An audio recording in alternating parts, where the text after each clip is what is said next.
How's it going, guys? My name is Alex. Good evening. And welcome to a full free-to-play breakdown whether free-to-play is viable in eFootball. This is the team that I built simply by logging in, trying my luck with some packs, and obviously completing the challenges that Konami offered for only 7 months that eFootball 2026 was released.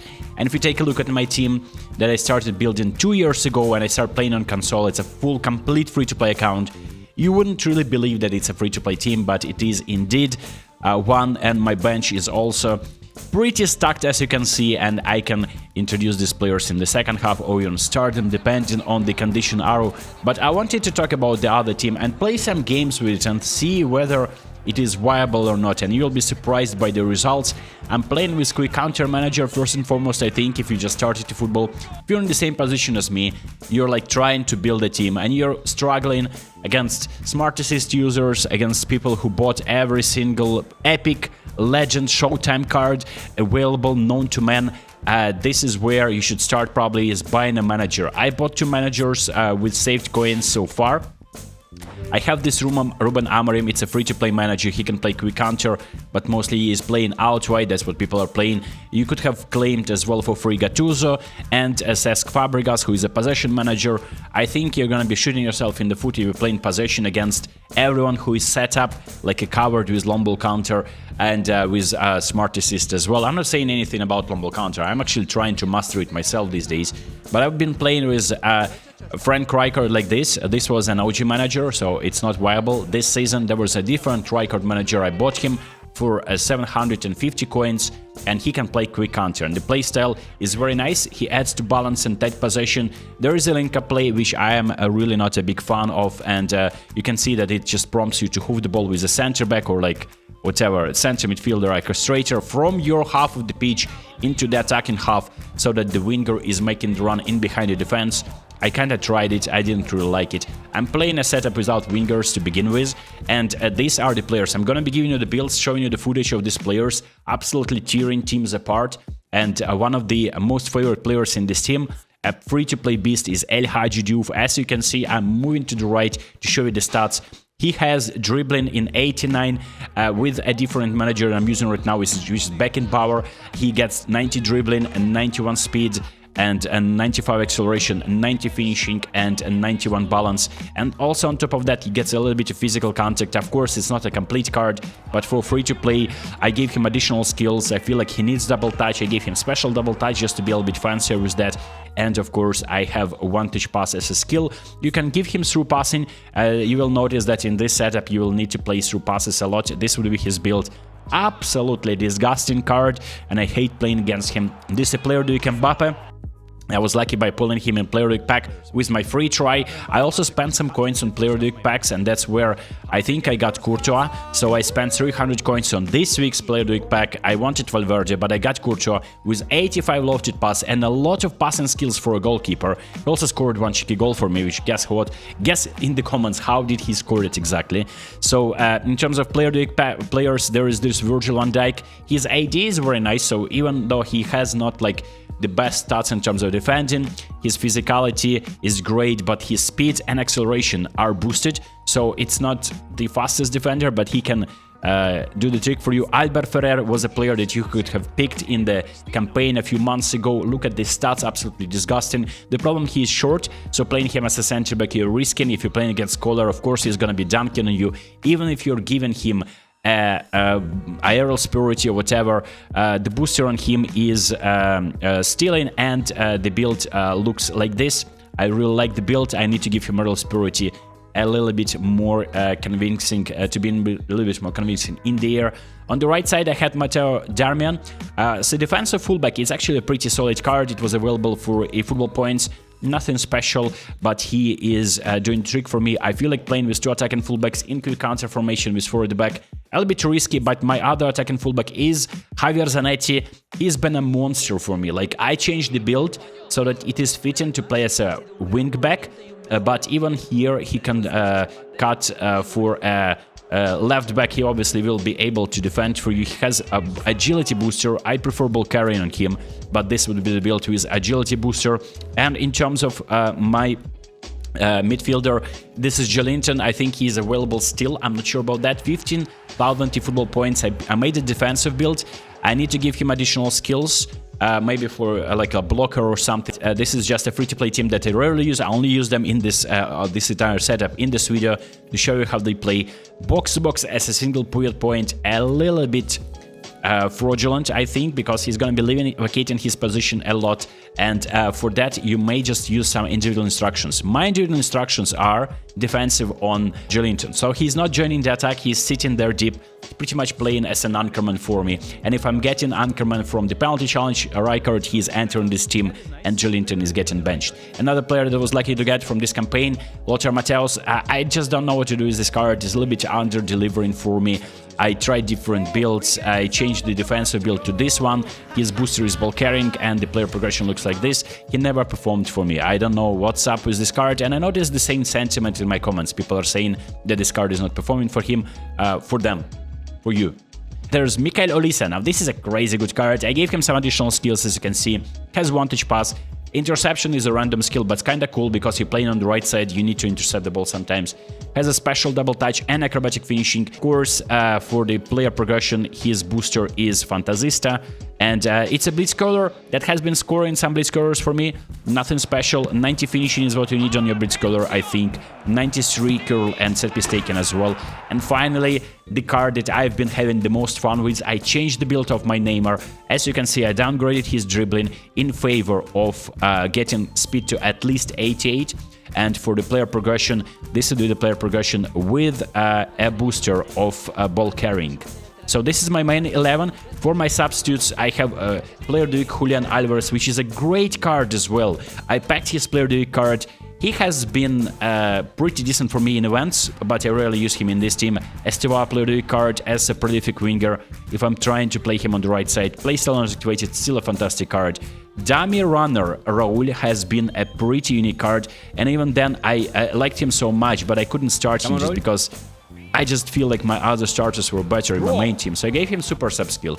So I introduced him in the second half, and he is cooking for me. Instantly he finds a way to perform a like a splitting pass or maybe get into position to score. That's how super subs probably work. If you introduce them in the second half, their offensive awareness is boosted. This Eden Hazard changed the build of his a few times. I feel like he's still lacking pace, so that's the only downside. As a prolific winger, he probably wants a faster player, but I'm playing him as an attacking midfielder on the left side where Neymar is, and then I just recently signed Rafael, just a beast up front. I barely played him, but I want to test him myself. That would be the build. It's a 5-star meeting contract. Go get him. We have Bernardo Silva. I changed the build once again. I downgrade his finishing and dribbling to get him to 90 speed and acceleration, because I feel like even creative playmakers sometimes make these runs where you kind of want to continue the run, but you cannot just because of how OP defenders are and they're catching up to you. This Kevin De Bruyne, I selected him just because it's a De Bruyne card, why not? We have a booster of ball carrying in him, and the stats look like this. It's a decent card, a little bit heavy on the ball just because of the balance. You can see it's only 86, but it feels like he has only 80. Guler has been such a fun card for me. He scored the screamer, and you will see that in this video. Player Diouf card, I spent 100 coins, completed the events, went for the Player Diouf card. I wanted Cancelo kinda, but I'm really happy to get Guler here, because look at the stats, 98 kicking power. You will be ripping the net with this card easily. And so try long shots, orchestrator, but his stats aren't really good for an orchestrator. So you play him in attacking midfielder, disregard the playstyle, and try to provide assist with 90 love pass. You will be able to do that, or at least take a shot with 83 finishing and 98 kicking power. I think you're gonna be scoring some screamers. And then finally we have Anguissa. It's like a player that to replace instead of Joelinton if he's gonna be in bad condition. Bojan Kirkic, another card from the recent event that Konami gave. Like, Konami is just giving away some old cards from the previous season. They don't have special additional skills most of the time.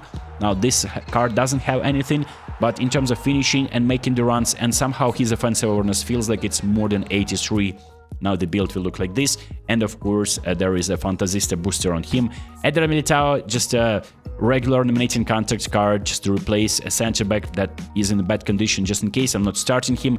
The problem with these cards, and the difference between a premium defenders is that they cannot trap the ball, so sometimes the ball just bounces off them and they can see the goal just because of that deflection. So that's why I prefer, of course, to play with my Cannavaro and Thuram in my main team, but this Saliba is actually pretty solid as well. You can see 90 speed, 92, 93, so I can even start him instead of Van Dijk. You know what, I feel like he's better than this Van Dijk, so I might just like start him. So let's take a look at our team, who is in good condition to play this divisions game. Neymar wants to start, of course, and we'll play Ferrer on the right side, and I'm assigning a defensive instruction on him as well, just because since he's a destroyer, right back, like that's a position where destroyer playstyle is not activated, so he should be acting like an attacking fullback, which is not something I want to happen. Alvarez in good condition, let's see if he can deliver for us. And of course we have Guler, he's a super sub, but I kinda want to test him as well as a starter in this game. Right, let's see what our opponent is about. He is trying to build up from the back. I think he's playing 3 at the back, which is something we probably would want to exploit, playing a lot of one-touch passes. I'm playing 4 at the back, but in my other tactic for my main team, I'm playing... and now a weird message has popped up on my screen, and I didn't really see what's happening. I can see the first goal, which is fair enough. I didn't really stop that, but Olise is passing to... There is 1-2, there is Neymar. We can chip that inside the dangerous area. Nobody is there, but Olise is there. We are cutting inside for a blitz curler. There's the blitz curler of Olise, and goalkeeper Ferrer that. Fortunately, it falls to Julian Alvarez, which I think just proves that he has that scoring sense. He knows where to be in the final third, and he's scoring an easy tap-in. I'm not really taking any credit for that goal, just like a lucky deflection, but still, Olise, a fun card to use. He scored a few scorers, even from that range. That's why I tested that from there. But before that, we created a breakthrough with Neymar. My man is playing 1-2. He can still score a goal. There's Van Dijk, Javier Zanetti. Let's test the Courtois delivery, low lofted pass, 85 lofted pass as a stat for a goalkeeper. Pretty rare card, so I recommend you taking a look at this week's Player of the Week pack, or in general when there's gonna be Champions League quarterfinals or whatever Konami is gonna be doing with the packs. If you take a look at the selection, if you like the cards, just try a like, because some cards could be gems in there. Diouf, he's cutting inside. I'm trying to perform a skill move. Wasn't necessarily what you see on the screen, but my man was just doing a sliding tackle. And you know how I'm scoring the penalties, right? It's going to be Panenka down the middle, and my man is jumping, and this is a second goal. So we are coming back very quickly in this game. I don't really take any credit for the goals. Like, this was a very weird decision to perform a sliding tackle there. But this is where my team that I built as a free-to-play player throughout the like 7 months of the game, eFootball 2026, was enough for my opponent just to rage quit. I don't understand what's happening. Why are we rage quitting? Let's play more. And another game where we are facing an opponent who is using a pretty strong team. That's some OG players, like that Neymar Showtime, that Bruno Fernandes. These are free to play. Now the Alexandre Pato, he might be lucky with that, but these cards were available in the game. Back when I didn't even know how to hold the controller. I had zero experience. Well, I played FIFA occasionally, but I played it mostly on keyboard, and on controller I played it with friends, and I was always dunked on. So that's when these cards were released. It's been a while since I've seen these original OG Showtime cards, and I think it's a football 2023-2024. And we are playing as a... I noticed that other teams in a good condition, and I decided to play 4-1-2-3, which is a very strong formation for quick counter. So it's going to be a quick counter versus possession showdown. I actually like playing possession, but on console I like a little bit more aggressive approach with quick counter. And as a possession player, if my man knows what he's doing, he's going to be... Yeah, he's trying to dribble a little bit, but I'm getting the ball really quickly into the... look at the players there, just dashing forward. Matteo Darmian, defensive fullback, so I'm expecting better runs from him, but he's kind of continuing the run. I don't know why. I can cross here, but that's not my type of a gameplay, and my player was in offside position anyway. Lothar Matthaus again, a little bit underwhelming that pass. I expected it will be a little bit better. There is a pass from Diouf, didn't reach the target. We get again Matteo Darmian involvement. There's Olise, double touch into a blitz curler. Goalkeeper parries that into the danger zone. Hazard isn't really there to tap in, so Alvarez probably had positioned himself better in the previous game. And we get a little bit in a squeaky bum time situation here if my opponent is playing it right, but he doesn't. That's why it is important to have one defensive fullback, in my opinion, so that you have at least 3 defenders to defend with in this dangerous situation. And Matteo Darmian could be a very good player to do that. My man tries a lot of sliding tackles, and he actually achieves what he wants to achieve. I don't think he meant that, but he gets the ball there, and he continues playing one-touch passes. I need to do something quickly, and that's why aggressiveness of Albert Ferrer helped me there. I smell a smart assist user, but I cannot really prove it. You know, that's meme, and that was actually a good chance. He almost got the ball there. There's Neymar. We're trying to keep our composure there. And somehow the passes are gliding past my players. He's trying a shot there, not reaching the target. I was attempting a pass to a different player. We need to actually get a hold of this game, get this game by the scruff of the neck. There's another attack. Look how wide I can stretch the pitch with my wingers. There's Hazard with the roulette. We need a little bit more people in the box. Neymar cutting inside, passing to Matthaus. Matthaus taking a curler, hitting the post. But in action of that, my man decided to perform a sliding tackle again. And that was the moment where he knew he screwed up. We are taking the penalty, but I think that my opponent, given that he knew how I formed the skill moves, he wants to probably jump it to the right, staying down the middle. But I was wrong about that. I should be just chipping it, and that was a pathetic penalty, by the way. That's unfortunate. It could be a dangerous chance there. And another attack. I'm trying to dispossess him there. That was a cold fake shot, and it turned, a regular shot turned into a curler there. I mean, I think I noticed something there. I mean, could be a corrected skill move with a smart assist. I'm not trying to accuse him of anything, but that was a very painful first half to play against. Very annoying opponent, but we need to build on what we started in the first half. We earned the penalty, couldn't convert it. There is Neymar with double touch. I want to wait for him. Look at this beautiful Neymar is gliding past players. There's a double touch, there's the blitz curler on his left foot. Goalkeeper saves that. 90 finishing is what I have on Neymar, but I don't think that finishing was just like one of those days when blitz curlers you cannot hit them. Now we are trying the trick that I would recommend you check out in Dominator, because he mastered that, the corner trick. What you need to do is just like bamboozle your opponents that you're gonna be playing short, trying to play a chip and pass into dangerous area, and first time shot, that's where Joelinton has finished that. Happy days, we get our goal advantage through a very cheesy, I would say, corner trick, and I'm not really proud of myself by scoring that, but if you're wondering how to do that and how to prevent that, I will be making a few videos about that. And look, I considered a lot of this type of corners myself, and I feel like it's a trend now to just win corners, just spam shots for the sake of them, just to win corners, to do these tricks. Michael Olise cutting inside, there is the blitz curler. No, we are passing into Neymar. There's Guler. Guler waiting for the sliding tackle to animation to finish, and tries a long stunning shot. Look at the power of that shot. That was insane. That's why you play Guler in your team. If you have that version of Guler, or anyone with 95 or 98 for that matter with the manager boost kicking power, you gotta try these long shots. They are so satisfying, and a little bit of finishing on him, allowing him to probably hit the net and do it with precision. Another chance for that could have been a goal. Acceleration burst spot is a dangerous card. There's Neymar keeping composure in his own box, and we have another attack probably brewing up. There's El Hadji Diouf trying to pass. I mean, the idea was probably right, but the execution and right wasn't correct.